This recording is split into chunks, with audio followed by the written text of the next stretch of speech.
Hello all, welcome back to Learning Partner. If you are new, please do subscribe. This is another channel where you can directly connect with me. We have around 1000 plus members already who are working. We take live coding sessions and everything. To just get notified about those sessions, please do join this group. Fine. So in this video, we are going to focus on creating a login application. Now, most of you are from Angular or from .NET background, right? So how do we connect both the system? Means from creating database, then writing API to login for registration, and then integrate those API into the login form, our Angular application. So how do we do all this process? So that's what we are going to see. We are going to create a simple application where user can register, he can log into that application by whatever the user credential he has given. We will check, we will write a logic to check that. Correct. So we modules like API project I have already created. So inquiry application, just 2 episodes back, I have created a API project. So that same API project I will be explaining. Database we will create, registration API and the login API we have to create. Angular project we will create and integrate that login and everything over there. Apart from that, in Angular we will implement the auth guard also to restrict unused to restrict the login just for the authorized user. Fine. Let's start. So let's consider like we have to create a first database. Let's say user database, I'm user DB, I'm giving just a name. Now inside this user database, we have to create the table. So as we just have to implement the login and everything, so we will just go with the normal thing. So I'm using new table.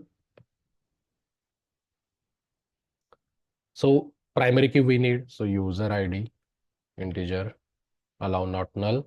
This is going to be our primary key. See, it doesn't matter if you want to stick to only to Angular, but somehow you have to be familiar with the database concept and API also. Not required that you will understand everything what there are things in API, but at least have a basic knowledge, because moving forward, industry is going to only look for the full stack developer, not just React developer, not just Angular developer, or not just .NET developer also. You might also, those who are working, they might know like currently also .NET developer or API developer are working on the UI task, and companies are asking UI members to get have a hands-on experience with API also, right? So start learning from now so that when market change to full stack, you will be at least in a position that with little bit of training, you will be able to work on it, right? So that's the market need. So just prepare yourself like that. Otherwise, things will be very hard. Fine. So this is our primary key. Now we have to make it identity. So primary key is something which will be unique over all the table. Then let's say we will have user, or let's go with email ID. It will be varchar. So in database we have varchar. In Angular we go with string. In C# also we go with string. 50 minimum characters we are going to have. Let's say password. Again varchar. Then let's say created date, date time. So this column is just to store like by what was the time when this record was created. Then I need full name, varchar, and mobile number I need varchar. So we know that if we talk about Indian application, so maxly it's 10 digit only. So we will restrict user for 10 digit application only. So out of this, just created date is optional. Remaining things are mandatory. Fine. On click of save, it will ask you to provide the table name. I'm using this graphic to create the UI to create the table, but you can write that command also, create table, table name, and all those things. Fine. Again, if you are new, you have to use that only. But just to keep video length minimum, I'm using this way. Just to visit W3 Scholarly, you will find a very normal table query. Fine. Let's say users. The table name I'm giving as users. So we have created our database and we have created a table inside that also. Now, moving back to the API part, since we are just focusing on the login and the registration, so we don't need so many table. Fine. Now this is the existing project which I were using. So once you create the basic project, right click on the, you open the Visual Studio, search the API, and you create the project. These things I have already explained in the inquiry project. I will provide you the link how you create the project and everything. You can just follow with that and then you can follow this video. Now, first thing we have to create a DB context class. So DB context class, Sorry, before that also in app setting you have to provide a connection string. So right, you can see inquiry count and upon to two more videos I have created. So I will just copy this. Now in app setting you have to provide the connection string name. So your database name, what's the database you are going to use? So our database name is userdb. So let's get the database name. So here database name will go, and our connection string name usercon. So first step in app setting, we have added our connection string, means a database detail, we have put it into our connection string. Then we have to create a DB context class. So right click on the model, add, we just have to create a class. So class name will be user DB context.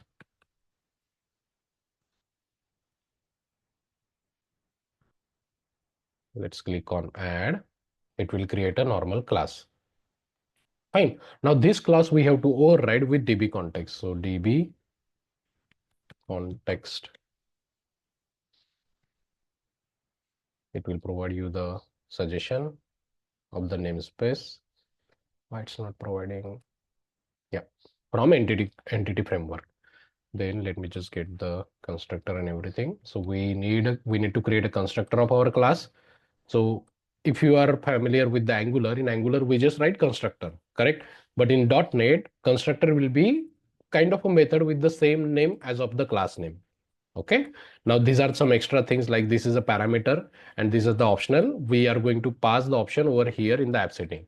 So first thing in app setting, we have added a connection string. Then we have created a DB context. We have overridden that DB context class with our DB context, which is from our entity framework.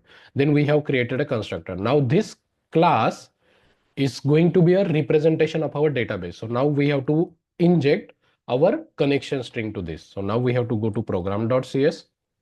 Let me just copy paste this. So over here, our connections DB context name, that is user DB context, and we have to connect this user DB context with our connection string, that is usercon. Means we are saying this is my DB context class, this is my database class, and which database I'm going to use? So usercon. Now you might be getting some idea, like even though you don't know the technical terms and everything, but the way I'm explaining, you will be able to relate it. Fine. Now, so basic things are done.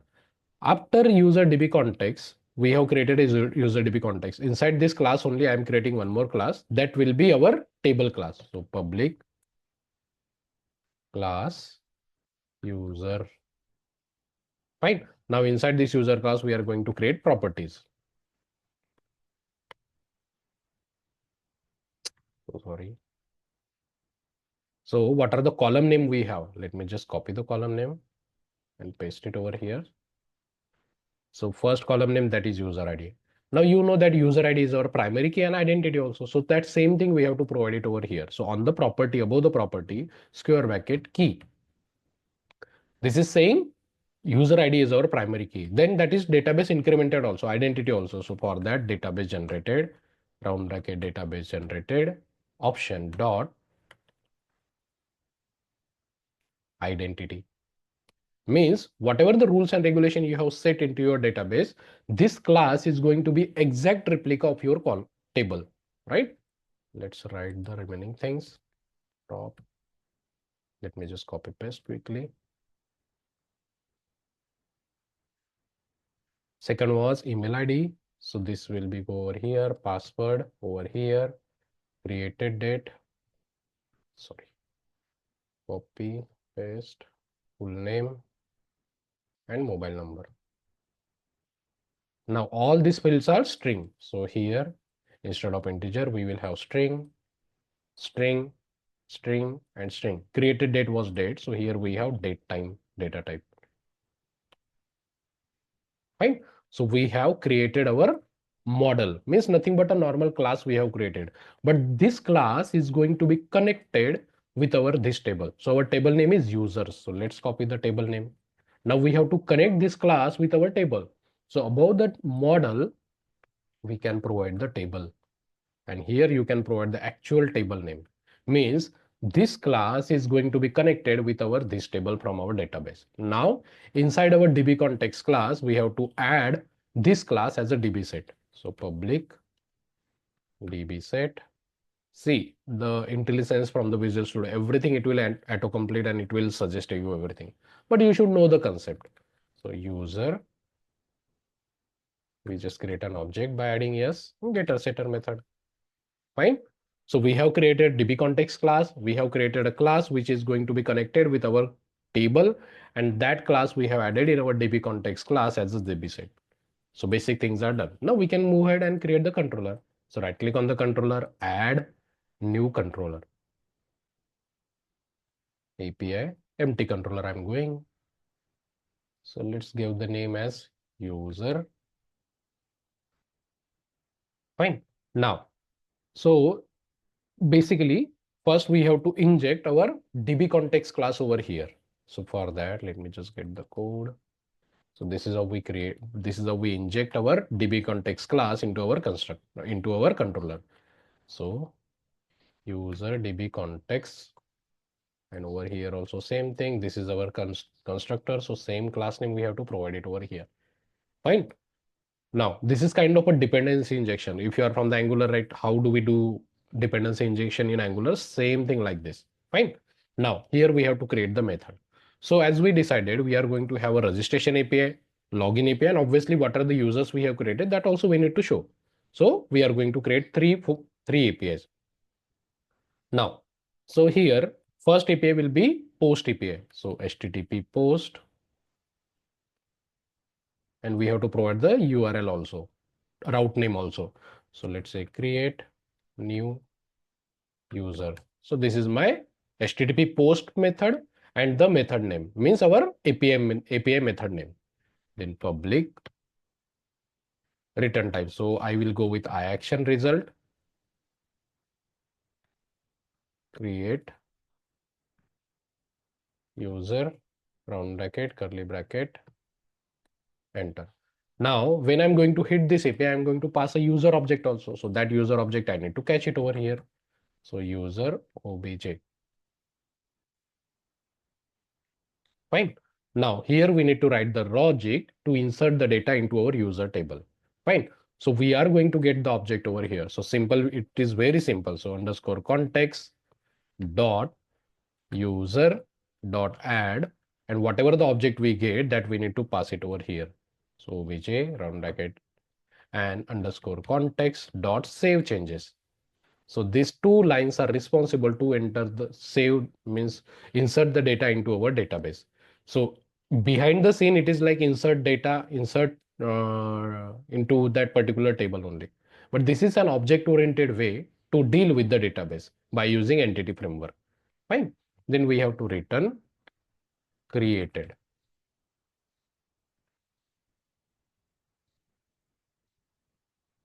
User registered success message, and we will pass the object also.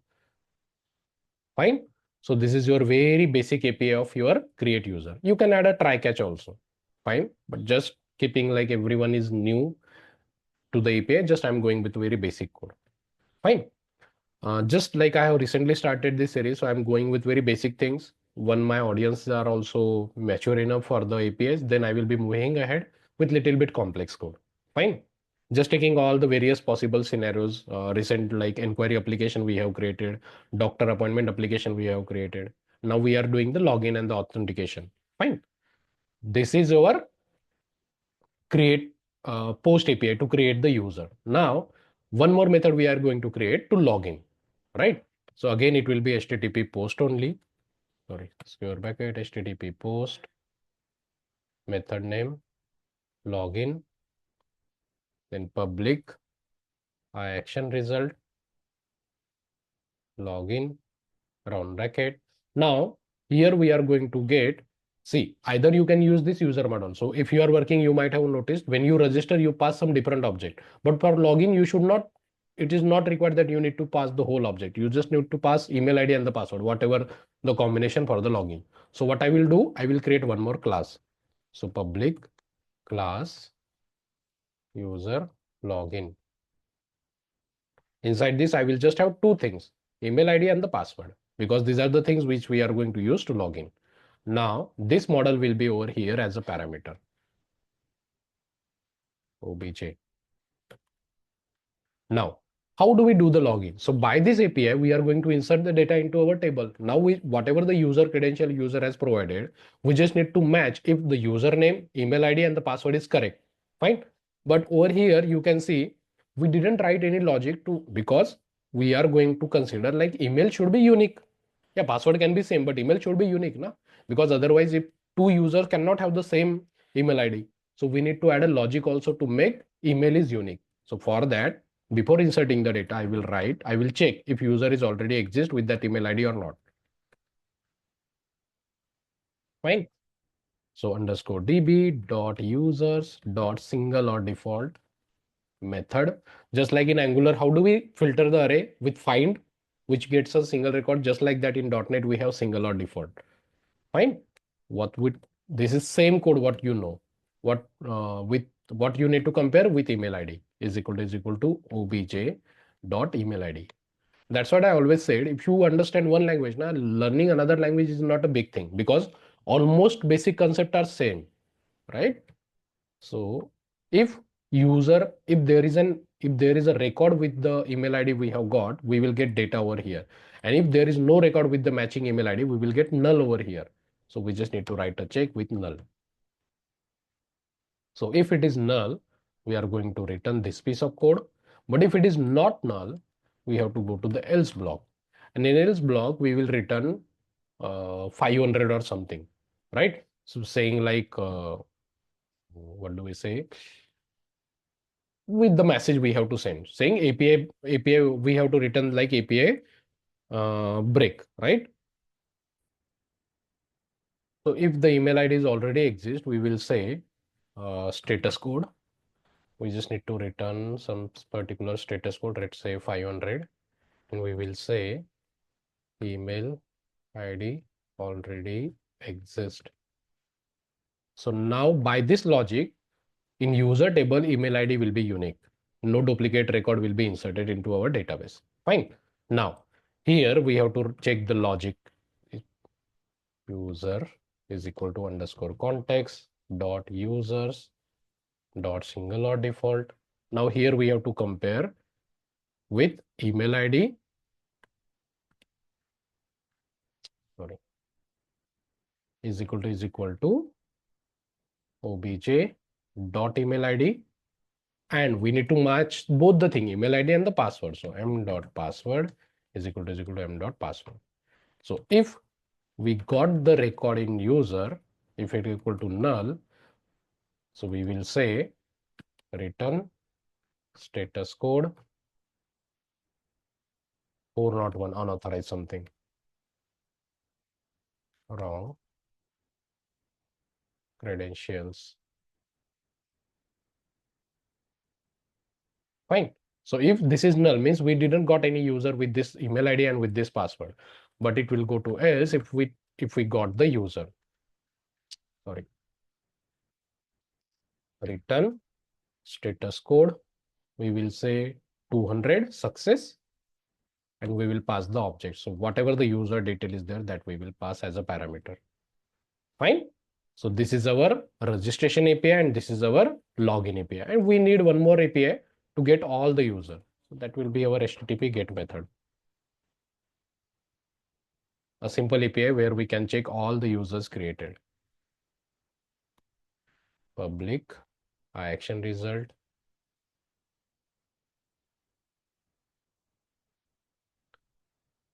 Get users.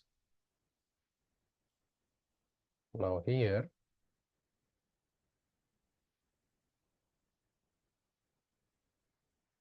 where list, wait, what? Yeah, list is equal to underscore context dot users dot to list. We need all the list. We are just going to return it with OK list. So this API is responsible to get all the users from our table. So we have created 3 APIs. But if we run this project and if we try to integrate with our Angular project now, we won't be able to access the data because we have to enable the CORS policy also. So in program.cs, I have created CORS policy, which is allowing 4200 port to access our API. So that we need to add it over here. So above the controller, square bracket enable course, and our policy name, whatever the policy name we have given, allow course. So this we need to provide it over here. Then only we will be able to access the API. Otherwise, we will get course error in Angular. So APIs are ready. Now we can start with the Angular part. So let's go to a particular folder, Angular 19, and here I will create the folder project. I'm opening a new command prompt over here, ng new, let's say user app API, just a unique name I'm giving because so many projects are there in this folder. Let's enter. When you create a new project, it will ask you some particular question like which CSS framework you want to go with. So CSS only I'm going. Do you need that server-side rendering? I will say no. So now it will create the project. Now here I'm stopping because I have a reusable node module folder which I use, but you don't have to stop it. You have to let it continue. Fine. Let me open a command prompt with administrative mode because I cannot create so many copies of node module, right? So I will create a shortcut of that cd angular 19 cd. I'm going to that particular folder. Let me just open my notepad thing, and this is a command to create a shortcut of my node module folder. Enter. So now where is the folder? User API. So now you can see user node module folder got created. Let's open this particular folder into our VS Code. New window. Open folder. This is the folder. Select folder. So we have opened our folder. Now, so inside this folder, in my node module, I already have that bootstrap and everything installed. But instead of using that, now let's search our login and the registration page with very basic, or let's add the bootstrap also. So see, once you install the bootstrap, now next thing you have to do is you have to install the bootstrap. Either you can use bootstrap, material, or tailwind, whatever the CSS framework, or if you are okay, you can just go with the normal HTML also. After installing the project, you have to install npm i bootstrap. So this will install your bootstrap. Once you do, this entry will be added over here in package.json. Currently, I don't have it because I'm using the shortcut folder. Once you install the bootstrap, next thing you need to add the link of your bootstrap into our angular.json. So in CSS array, you need to add it over here. Just a reference to that particular file, bootstrap.min.css. So this is the basic thing. Now we can run the project. So let's open a terminal. Ng serve. So we don't need to run on a specific port. On 4200 we have allowed. Fine. Now, so in src folder, consider, let's say we are creating an admin application. So when we say admin application, by default, we should only see login page. And once user login, then he should see that navbar and everything. So for that, routing structure will be a little bit different. So let me create that first. First, we will create the component. So in app folder, I'm creating a folder with name pages. Now inside this, let's open a new terminal. So here I will create ng first component for the login. Now we can use the same component for login and the registration. We will toggle that form. So ng generate component. Normally, whenever we have a login and the registration, so we have a form in the login and the sign up. Two-way we toggle it. So login component I'm creating. After login, so as I said, like we are going to consider like this is going to be an admin application. So when you talk about admin application where only login page is visible, and once you do the login, then you get to see the navbar and everything. So if you need that kind of structure, you need one more component. So let's say home. And in this home component, we are going to have the navbar. So if you are not logged in, app component will be your parent component. After login, home component is going to be your parent component. Fine. And after login, I need one more component to redirect. So I'm going with user list. Here we are going to show whatever the users created. Fine. So three components we have created. Once you created the component, next thing obviously we have to go for creating the route. So in app route.ts, we have to create the routes. So basically empty route array is already there. Here we have to create the route. So first empty route I am creating. That will be our default path. So here redirect to, wait, it will take some time. Still it is not recognizing that this is routes. Mhm. Let's close, let's open it again. Yeah, now it is understanding. If we don't have anything in the URL, we have to navigate. So login. Path my strategy we need to provide. If you don't give path my strategy, you will face an error in console. Here you won't get error, but when you run the application, you will get error. That path match is required. Then we need a login path. So login route, component, login component. Then we need another route. So path, and here I'm going with empty path, but component will be my home component. As I said, after login, home component is going to be my parent component. So all the route which I'm going to access after the login will be children to the home component. Fine. So here we need that user list route component, user list component. Fine. So this is the routing structure we have. Before the login, whatever the component you want to give user to access, so all those route will be over here. But after login, what are the components you want to allow user to access after the login? Those will be created over here one by one. Fine. So this should be your routing structure for the admin application. If it is a website, you don't need this kind of structure. Fine. All the routes should be on the parent directory only. Now, in app component, we get this basic thing, right? So let's get rid of it. In app component, we will just have a router outlet. Let's save and let's check if we are able to see the login page coming. So see, by default login page is coming, but somewhere red is coming. It is coming from approute.ts. What we did wrong over there? Let's save. Yeah, nothing.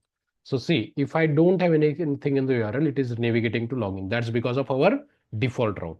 Fine. So our by default login page is coming. Now we need a page where we will have a login page, login form also, and we can toggle to the registration form also. So what I will do, let's search is HTML login sign up page HTML CSS. I will go with code pane so we can find tons of example and we will select it. Let's open it.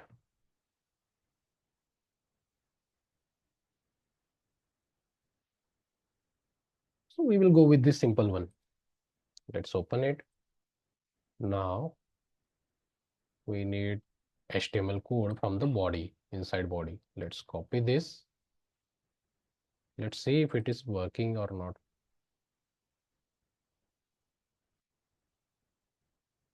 It's navigating. Okay, anyway, we will manage. So in our login component, we need this UI. Then we need a CSS also.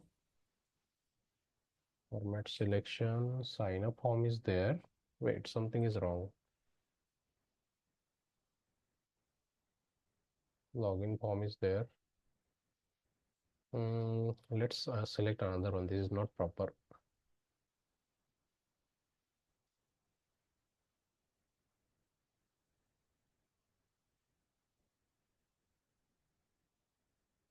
Let's try this.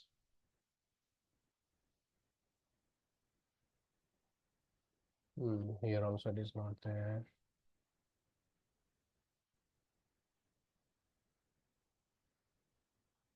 Yeah.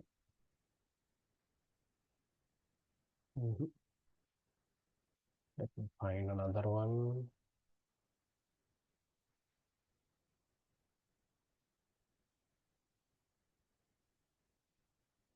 Let's try this. Yeah. Okay. So you can see this is working. It has some JavaScript code. You can see over here it has some JavaScript code, but we will manage it.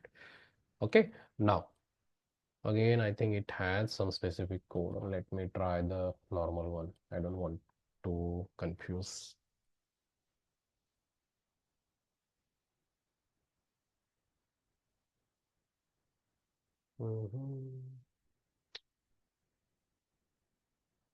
I'm not able to find a normal example. Let's try this.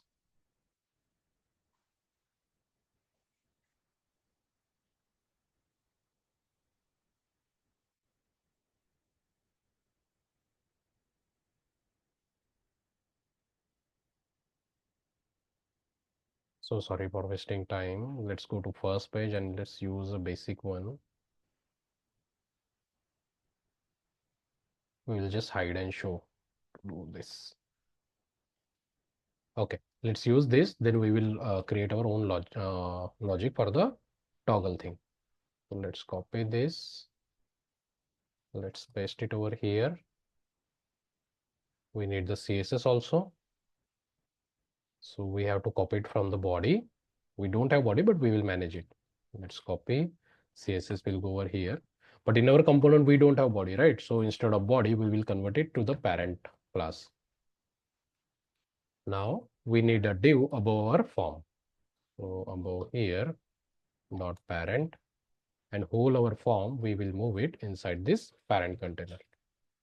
Let's save all and let's check if that sign up page is coming properly.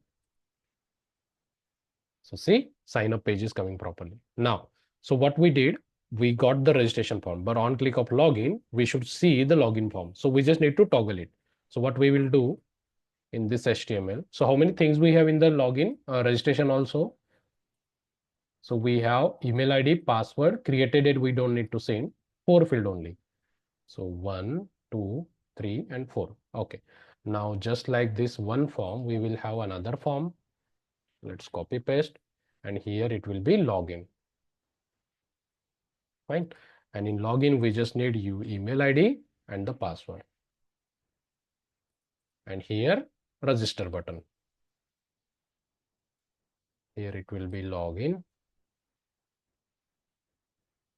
And here it will be sign up.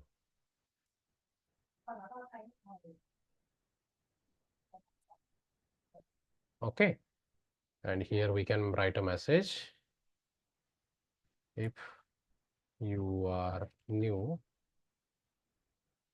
here, sign up. Fine. Now you can see in the login page, we have two different forms.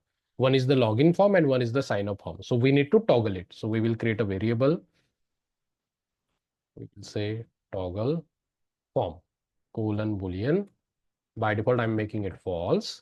So if this variable has a true value, so we will show this at the if block. If this variable is true, we will show this form, and else to this, we will show that form. So this will go over here. Fine. Now we have login, we have a span over here, right? So over here, what we will do on click of it, we just need to change that value. So is equal to false over here. And over here, false, we need to make it. Instead of false, we will make it true. Fine. Let's just save and check if we are able to toggle. So by default, login page is visible. If I click on sign up, oh, sorry, that href is there now, because of that page is getting reloaded. So let's get rid of this href. Whenever we are working with Angular, we don't need this href. Fine, let's save. So if I click on sign up, you can see login page is coming. And if I click on login, login page is coming. So we are able to toggle it. We don't have any animation or something because we didn't add it. Right? Now, on click of sign up, on click of the sign up button, we need to hit our sign up API, means register API. This particular create new user API we have to hit. So what's the object we have? So we have to create an object. So into our .ts, first we will create registration object. Register object colon ini is equal to curly bracket. Now, what are the things we have? Those properties we need to create. Let me just copy paste. So this public and everything, we need to get rid of it.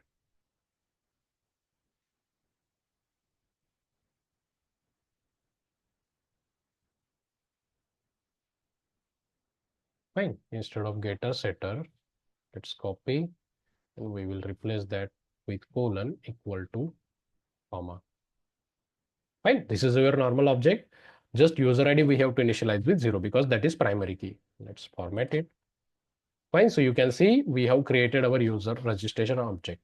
Now this object we need to bind to our login form. We will use our template form. So if you are going to use template form, you have to import forms model. I'm using Angular 19, so with the standalone. Fine. So now this object we need to bind to our registration form. So we have it over here, square bracket, round bracket, ng, model, dot. So we have username. No, we don't have username. Email ID we have, correct? So first we will say full name over here. Then here we have to bind the full name property. Since we are using ng model inside a form tag, name attribute is also mandatory. So we have it already. So I'm adding that. Let's copy. Here email will be there. So email ID property, we will bind it over here and over here also.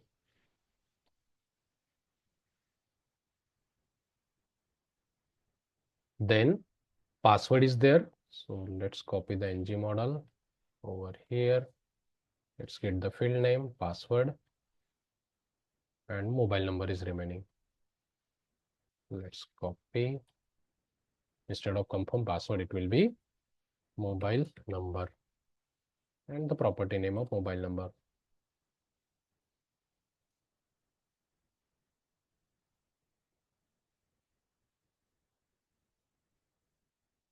Fine. So we created object, that object we have binded to our form also. Now on click of this sign up button, we need to integrate our API. So instead of submit, let make it button, click function on register round bracket. Let's create this function. Now we have to make the API call. So to make API call, we have to inject our HTTP client service. So before making the API call, since we are using standalone, so we have got this app config. So in app config, we first, if you are going to use API call, so you need to add provide HTTP client over here. Then only you can make the API call. Fine. Now in login component.ts, we can inject our service. HTTP is equal to inject HTTP client, we need to inject. Fine. Now, so inside this function, we need to hit our API. So this dot HTTP dot post API it is. So post API needs two parameter, URL and the object. So URL, first we need to run the API project. Let's see on which port it will run.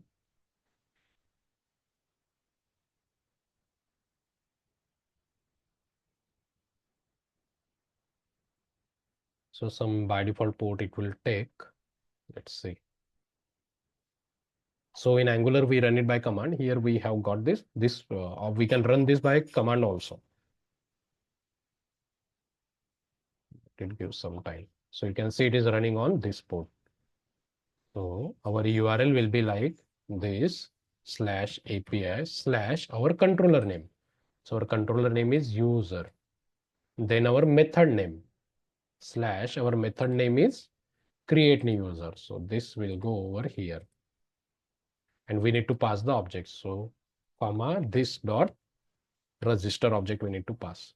So once we make the API call, we need to subscribe to the whatever the response we get. I'm going with any because that is not our first concern. Instead of any, over here, instead of any, you can create the class or the interface. Fine. Now, so here, this is a success block if the user got created. But if we have any error, so error block will execute. Fine. Let's just add a debugger over here. And here we can simply say with alert saying registration successful. Success. Fine. And in over here, we will get the error. Let's check in what property we will get error, then we will add it. So let's add a debugger over here also, over here also. So let's debug the code for the first time. Save. Let's see console.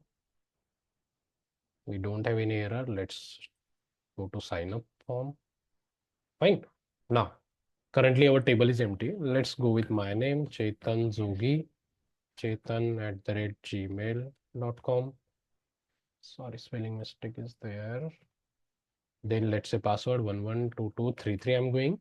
Mobile number 9999888877. Just a dummy mobile number.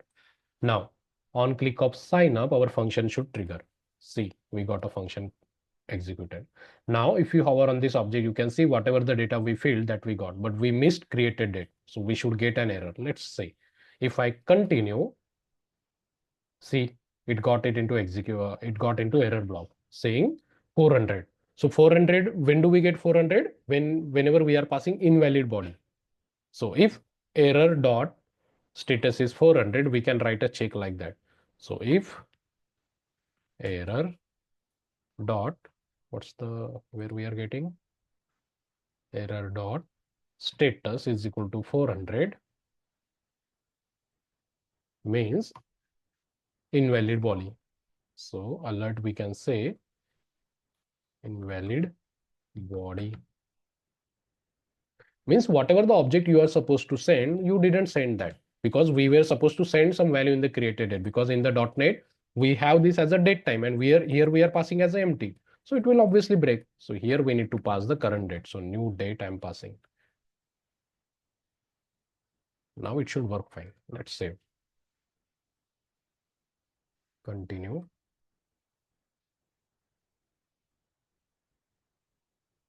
Let's try again.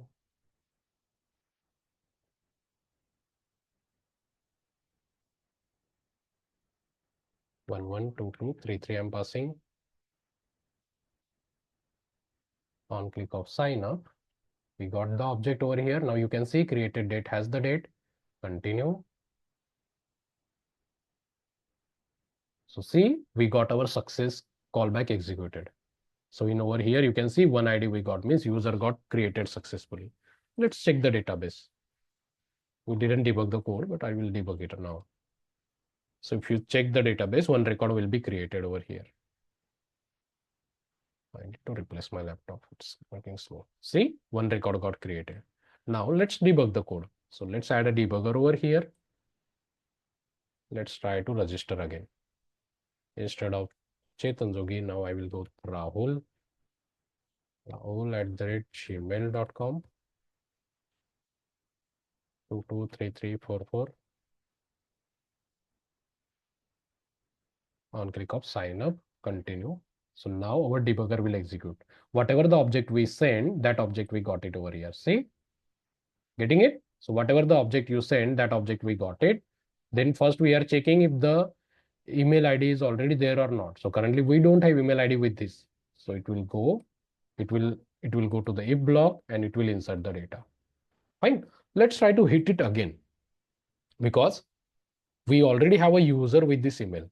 Let's try to change Ankit over here, but I'm not changing email ID. On click of sign up, now you see in our database, we already have a user with Rahul name. So you can see here we got it is not null. So now it will go to the else block and we are saying email ID already exists.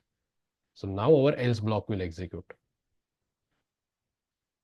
See, and in error dot status 500 is there, and in error we got the message. So here we will write our check else if error dot status is equal to if it is 500, we will show our error. So alert error dot error. Let's try again.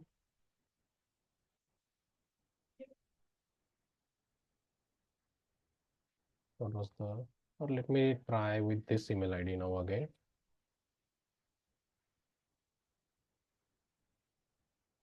I'm just entering dummy credential.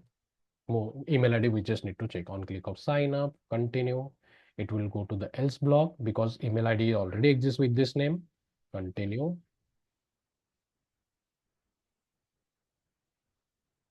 It will take some time to come over here. Yeah, we got it. Status is 500. So we are showing the alert email ID already. So this message we got it from the API. Fine. So now registration part is success. Now we just need to do the login part. So we have to create one more object. Login obj colon any curly bracket. So let's check what things we have. We just kept it email ID and the password. So these two things we need. Again, we will bind this object to our template form. So here, square bracket, round bracket, ng model. So login object dot. We need the property that is email ID. Here also we need to bind it. Same here also we need to bind it. Password.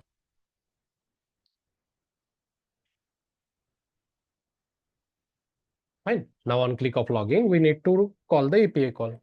Fine. So here instead of submit, let's go with again button, round bracket click on login. Let's create this function. Again, API call will be same. So I'm just copy pasting this piece of code. Instead of create user, we just need our method name, that is login. And here we need to pass the login object. And here we will say login success. And if it is an error, what we are passing? Okay, 401. So if status is 401, we can say, and message also we are passing now, error. So we will use error only. Let's remove this piece. Fine. Let's just test if we are. And one more thing. Once you do the login, we have to navigate back, navigate him to the application. So for that, we will need router service. So router is equal to inject. What we need to inject? Router service. And after login, this dot router dot navigate by URL. And here you have to pass the URL where you have to navigate. So after the login, you are going to navigate to the user list. So let's pass it over here. Let's and one normally what we do whenever we work on a project, once we do the login, we store the we store the data in local storage, session storage, cookies, or in service. So local storage dot set item, we will get the data, logged in user data. So that we will store into our local key. So user app, but local storage will only store string type of data. So we need to convert it. So JSON dot stringify result, whatever the response you got over here, that you are saving, and then you are navigating to the user. Let's save all and let's test it if we are able to log in. What was the credential? See, currently we had 2 users. Let's go with this. First, we will try to enter the wrong credential. Right? Wrong credential I'm adding. Let's add a debugger over here also.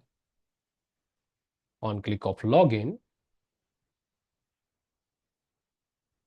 I think we didn't call the function. This function we need to call. Yeah, we called it. Do we have a debugger? Yeah, we got a debugger. So in object, you can see we got the object. Password is wrong. So we are just checking if the user is already there with this username and credential. So we got null over here. So we are returning 401 and the wrong credential. So it will go to the error block. Status is 401 and we will show the message whatever we got from the API. Let's pass the correct credential 223344. Continue. So now we got the correct credential, right? So now we will get the user. So see, user is not null. We got the user data, whole complete user data we got, that we are returning. Continue. So now you can see success got executed. We are showing the alert box. We are storing the data, whatever we got, into the local storage. Application, local storage,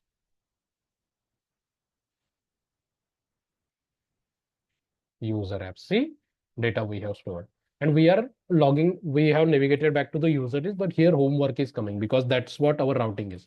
Now we need that bootstrap navbar. So let's go to bootstrap.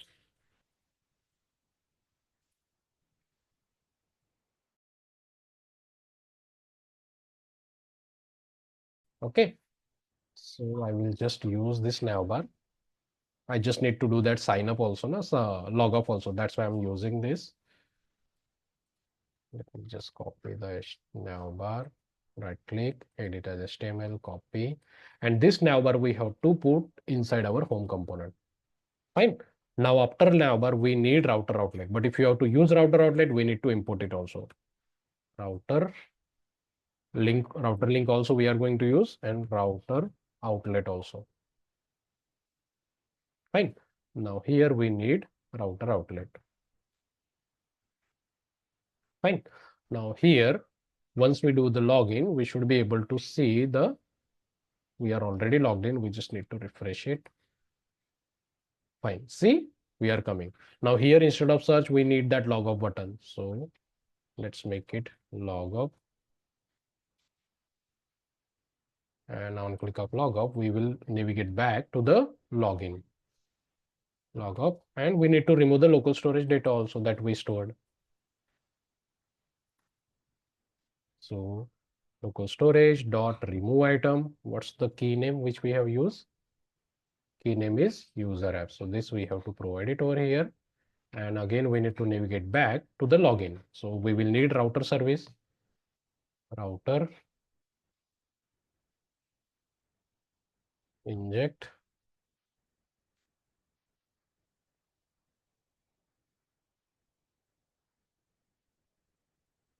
router. After remove the local storage data, this dot router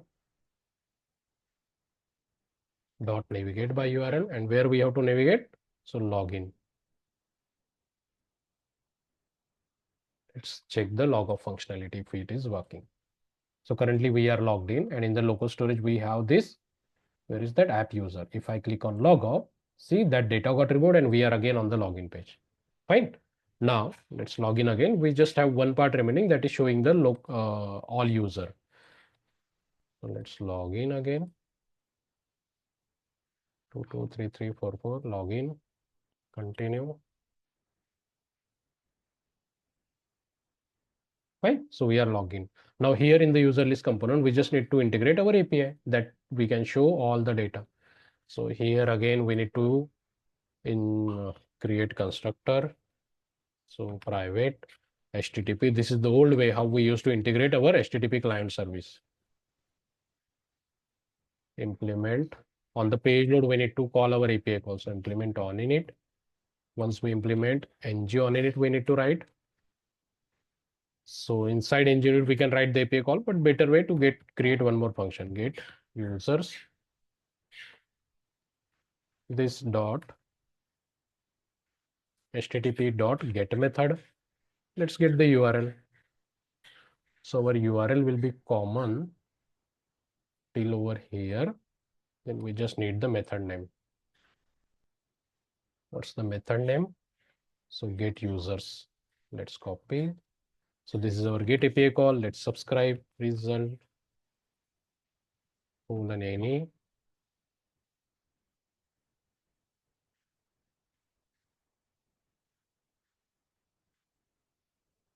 Right, whatever the data we get, that we need to store it also somewhere. So user list any, like this. So this dot user list is equal to res, and this function we need to call on the page load. So over here, this dot user list over here. Fine. Now whatever the data we are going to get, that we are going to store it over here. Let's show that data into the table. So row call 6 table t head tr th serial number, like that I will create. Whatever the data we are going to get, that we can showcase. Name, email, mobile, and password also. Fine. After t head we need t body, and inside t body we will need for loop that we will iterate on the tr. So over here we are going to iterate on this variable. Here we are going to get the array. So tr td. How many th we have? Just like that td we will need. Fine. So first we need to show the serial number. So dollar index we get. By default it will start with 0. So we need to increment it by 1. And then over here, sorry, we need to show our item dot what are the things we have. Let's copy this URL and paste it over here in the browser. See, this is kind of a data we get. Full name. Let me just copy paste this. 1, 2, 3. So full name is done. Then email ID. So email ID. Then we have mobile. And then last one is the password.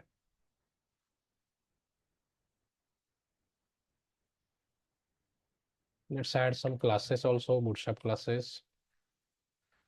Table. border. Let's say when check, we should see all the table list. See, right? If I show you the network tab, you will be able to see one API call going. Okay, let's add a debugger over here also. You will get to see like how do we get the data from the database, and the same data we return. Reload. Okay, F10. So here you can see in the list we got the record. That data only we are returning.